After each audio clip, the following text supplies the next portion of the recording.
فاصلوں سے کبھی فرق نہیں پڑتا اگر رشتوں کی جڑیں مضبوط ہوں۔ ماں کے بغیر گھر قبرستان ہے۔ اللہ کا در واحد ہے جہاں اگر بلاوے کے بنا بھی چلے جاؤ تو شرمندگی نہیں ہوتی بلکہ سکون ملتا ہے۔ لوگوں کو دعا کے لیے کہنے سے بہتر ہے کہ ایسے عمل کرو کہ لوگوں کے دل سے آپ کے لیے دعا نکلے۔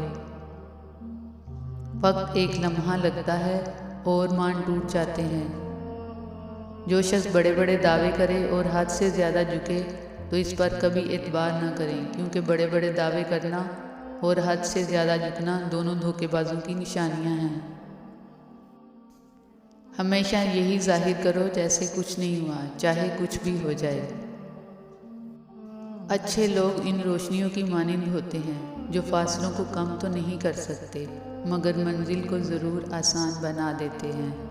سخت ہاتھوں سے بھی چھوٹ جاتی ہیں انگلیاں، رشتے طاقت سے نہیں محبت سے تھامے جاتے ہیں۔ زندگی ایک کتاب ہے، پہلا صفحہ پیدائش، آخری صفحہ موت، درمیانی صفحات خالی ہیں۔ اس میں آپ کو جو پسند ہو لکھیں، بس ایسا کچھ لکھیں کہ اللہ کو دکھاتے ہوئے فخر محسوس ہو، شرمندگی نہیں۔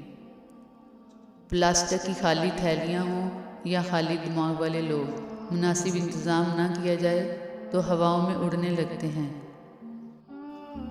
نور ایسے ہی نہیں مل جاتا، تنہائیوں میں بھی مومن بننا پڑتا ہے۔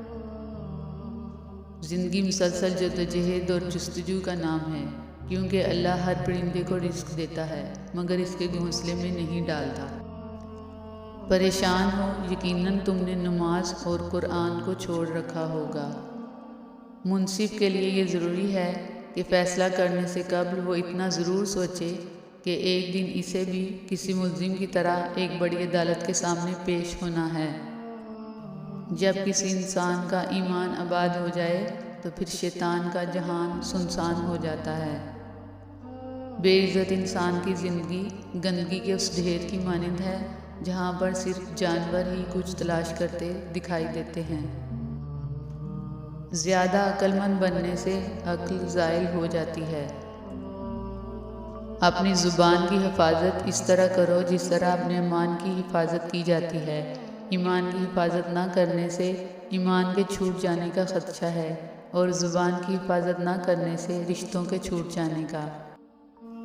انسان اگر زبان کے استعمال کی بجائے دماغ کا استعمال زیادہ کرے تو بہت سے مسائل اور مشکلات سے بچ سکتا ہے۔ جتنی جلدی کرو گے اتنی ہی دیر لگے گی، یعنی صبر سے کام لیا کرو۔ گناہوں پر نادم ہونا ان کو مٹا دیتا ہے اور نیکیوں پر مغرور ہونا ان کو برباد کر دیتا ہے۔ تم اپنا مستقبل تو نہیں بدل سکتے لیکن تم اپنی عادات بدل سکتے ہو اور تمہاری عادات ہی تمہارا مستقبل بدلے گی۔ تم مصیبت اور ضرورت کے وقت عبادت کرتے ہو، کاش مسرت اور فراغت کے لمحات میں بھی سربسجود ہوتے۔ کامیاب انسان وہ ہے جو ان اینٹوں سے ایک مضبوط بنیاد قائم کرتا ہے جو دوسرے اس پر اچھالتے ہیں۔ ان لوگوں کے لیے کامیاب بنو جو تمہیں ناکام دیکھنا چاہتے ہیں۔